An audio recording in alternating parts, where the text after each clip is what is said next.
Después de 2 docenas de largos en mi piscina olímpica climatizada, que gracias a mis gafas de natación de realidad aumentada estaba llena de peces tropicales y hasta de una manada de delfines amistosos para hacerme compañía.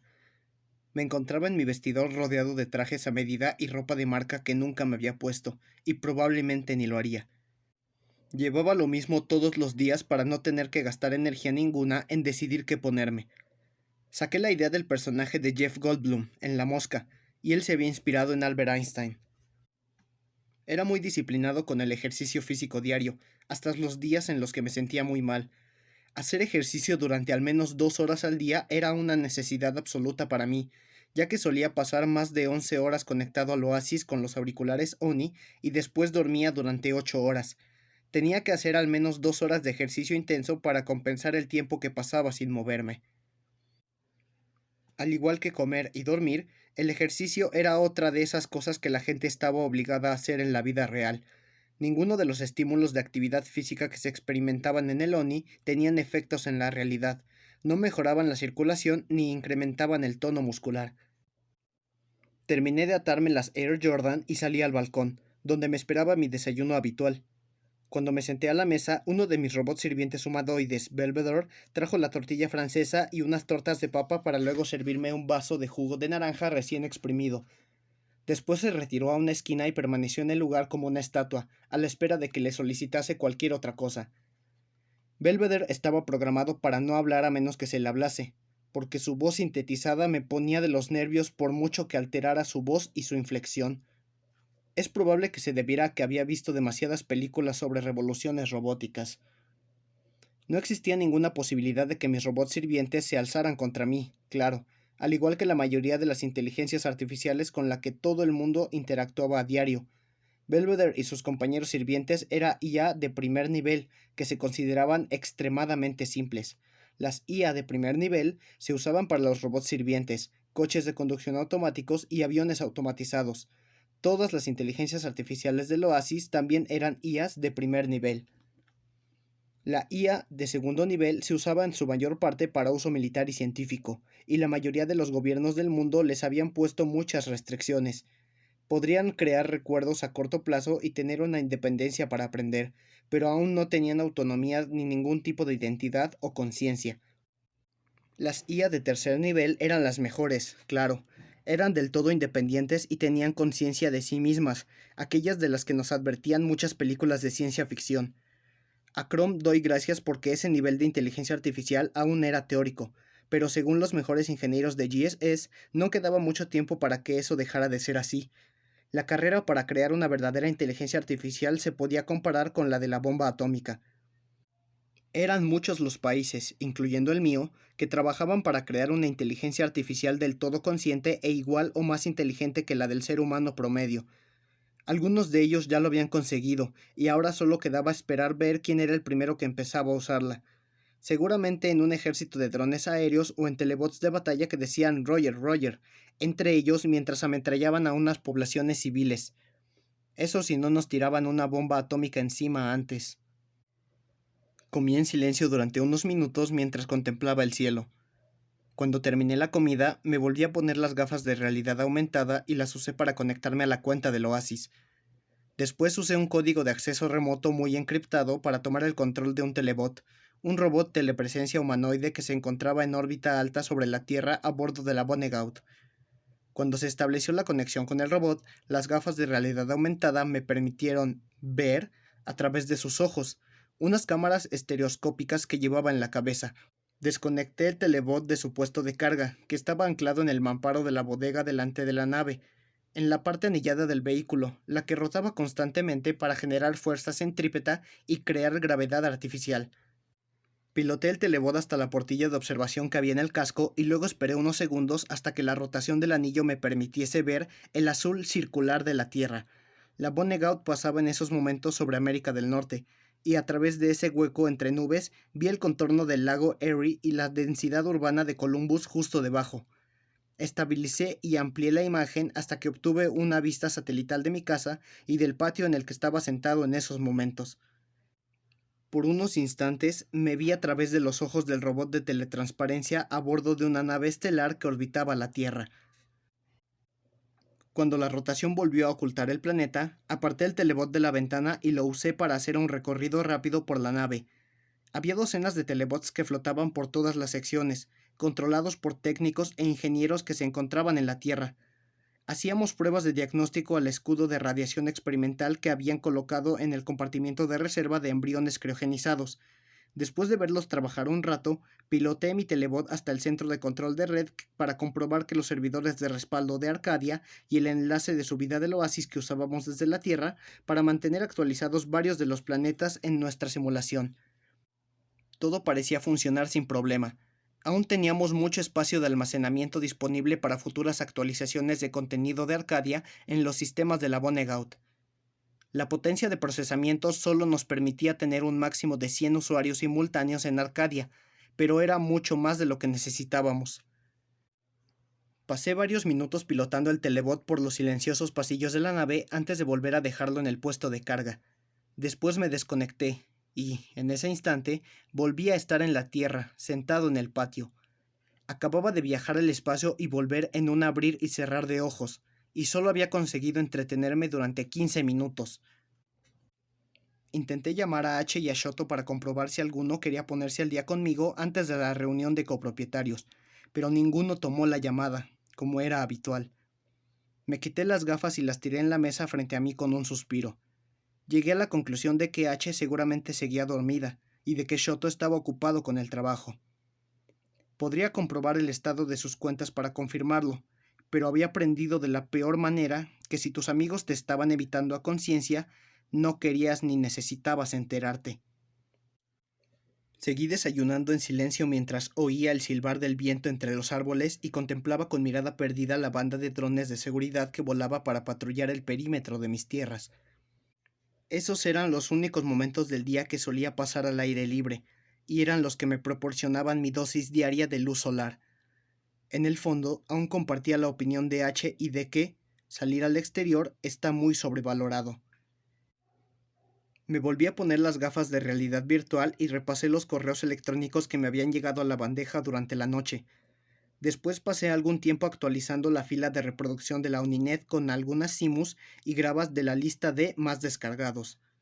Lo hacía todas las mañanas pese a que ya hubiese miles y miles de horas de experiencias en mi fila, más de las que podría experimentar jamás aunque viviera 100 años.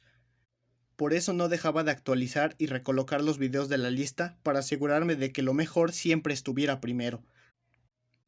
Cuando se lanzó la Uninet, algunos empleados de GSS se habían preocupado porque su popularidad podía hacer que el resto del oasis se convirtiera en un pueblo fantasma, ya que seguro habría mucha gente con las experiencias en lugar de explorando el lugar para experimentarlas por su cuenta. Pero el oasis continuó creciendo al mismo tiempo que la Uninet, y la mayoría de los usuarios dividían su tiempo de manera equitativa entre ambos. Quizá era porque tanto el entretenimiento pasivo como el activo formaba parte de la naturaleza humana por igual. Como de costumbre, busqué en la Oninet videos recientes etiquetados con el nombre Artemis o Samantha Cook. Cada vez que alguien subía uno en el que aparecía ella, lo descargaba. Aunque no fuese más que uno corto en el que se le veía firmando un autógrafo para alguien, me daba la oportunidad de experimentar la sensación de estar junto a ella durante unos pocos segundos. Sabía lo patético que era algo así, y eso me hacía sentir más patético aún. Pero juro que había videos más retorcidos y depravados que podría haberme dedicado a ver. El más descargado de la sección de material no apropiado de la Oninet era una orgía de 50 personas grabadas al mismo tiempo por las 50 participantes, lo que le permitía al usuario saltar de un cuerpo a otro a voluntad, como si fuese una especie de demonio hedonista. Ciberacosar a mi exnovia en las grabaciones de sus apariciones públicas era un pasatiempo soporífero en comparación. No quiero que se malinterprete. La Uninet no era solo una manera de practicar sexo o consumir drogas sin remordimiento ni riesgo alguno. También era una herramienta increíblemente potente para promover la empatía y la comprensión. Los artistas, los políticos, los famosos y los activistas usaban este nuevo medio de comunicación para conectar con un público global y obtenían resultados muy significativos. La Fundación Artemis también había empezado a subir videos .oni, grabaciones del día a día hechas por personas pobres y explotadas de todo el mundo, videos que estaban diseñados para que otros experimentaran los aprietos por los que tenían que pasar. Era una manera brillante y efectiva de usar la tecnología de Lonnie, pero también me parecía hipócrita que Samantha usase los auriculares para sus propósitos después de lo en contra que había estado de su lanzamiento. Cuando se lo dije en una de nuestras reuniones, ella me dejó muy en claro que lo que yo pensara le importaba 3 partes de tentáculo de Rathar. Me comí el último pedazo de tortilla fría y tiré la servilleta sobre el plato. Belvedere se activó al instante y empezó a limpiar la mesa. Los servomotores de sus extremidades robóticas chillaron con cada uno de sus escasos y precisos movimientos. ¿Y ahora qué? Podía dirigirme a mi sala de música y ponerme con mi lección diaria de guitarra. Una de mis nuevas aficiones era aprender a tocar la guitarra en la vida real, lo que había resultado ser muy diferente y mucho más complicado que machacar las cuerdas simuladas de una en el oasis. Por suerte, tenía el mejor profesor de guitarra imaginable, un holograma con licencia del gran Edward Van Halen, más o menos de la época de 1984. También era un buen supervisor, y gracias a su tutelaje había empezado a mejorar muchísimo. También podía ir a clase de baile de Bollywood. Había empezado a practicar para la boda de H y Indira que iba a celebrarse en unos meses. Sabía que Samantha iba a acudir y albergaba la estúpida fantasía de que quizás podía volver a enamorarse de mí si me veía dándolo todo en la pista de baile. Apareció un mensaje en la pantalla de las gafas de realidad aumentada para recordarme que tenía una cita con el psicólogo esa misma mañana. Siempre pedía las citas antes de las reuniones de los copropietarios de GSS para ayudarme a estar tranquilo, a no tener una actitud beligrante y, con suerte, evitar así discusiones innecesarias con Samantha. A veces funcionaba y todo. Seleccioné el icono del programa psicológico de visor de mis gafas de realidad aumentada y mi psicólogo virtual apareció en la silla vacía que estaba al otro lado de la mesa. La primera vez que instalabas el programa, se te permitía elegir la apariencia y la personalidad del psicólogo entre miles de opciones, desde Freud hasta Frasier. Yo elegí a Sean McGear, el personaje de Robbie Williams en Mente Indomable. Su comportamiento cercano, su sonrisa agradable y su acento falso de Boston hacía que en las sesiones tuviese la impresión de estar hablando con un viejo amigo, aunque él solo decía cosas como claro, sigue y ¿cómo te hace sentir eso, Wade? También tenía la posibilidad de cambiar la ubicación donde iba a producirse la sesión. La que venía por defecto era su despacho en el Centro de Estudios Superiores donde daba clase, el mismo lugar en el que se desarrollaba la mayor parte de sus sesiones con Will Hunting durante la película. También se podía elegir uno de los muchos bares de Southie, como el de Timmy's Tap o el de Elm Street Tavern. Pero esa mañana quería cambiar un poco los aires, por lo que elegí un banco en el lago de Boston Public Garden y, un momento después, me encontraba sentado allí, junto a Sin, mirando los cisnes. Empezó a preguntarme si seguía teniendo pesadillas por la muerte de mi tía Alice. Le mentí y le dije que no, porque no tenía ganas de volver a hablar del tema. Pasó a hablar sobre mi adicción a las redes sociales, tal y como las consideraba él, y me preguntó cómo creía que iba mi recuperación. Un mes antes había cerrado de forma irreversible todas mis cuentas en redes sociales. No iba a poder usarlas durante todo un año.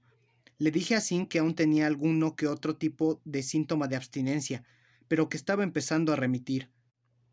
La adicción a la multicronología estaba presente desde mi nacimiento, pero se había vuelto algo mucho más común desde el lanzamiento de Lonnie. La mayoría de las primeras plataformas de redes sociales como Facebook, YouTube y Twitter habían migrado al Oasis poco después de su lanzamiento, y todos coexistían hoy en día en tu multicronología, la unificación de las cronologías de todas las redes sociales en tu cuenta de usuario. Permitía a los miles de millones de usuarios del Oasis de todo el mundo compartir mensajes, memes, archivos, fotos, canciones, videos, chismes de famosos, pornografía e insultos mezquinos, tal y como la gente había hecho en Internet durante el último medio siglo. Nunca se me había dado bien las situaciones sociales de ningún tipo, por lo que había evitado los medios de comunicación por completo durante la mayor parte de mi vida, y debería haber seguido haciéndolo cuando me convertí en una figura pública. Llegué a la conclusión de que no me sentía nada cómodo estando siempre frente al micrófono. No era más que un niño rarito al que se le daban bien los videojuegos y memorizar cuestiones de cultura general.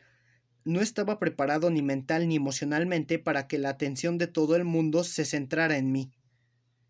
En un momento dado, podía haber millones de personas publicando estupideces dirigidas a mí o sobre mí en algún lugar de la red.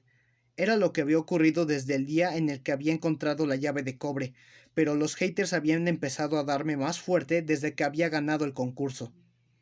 En retrospectiva, se podía decir que tenía sentido.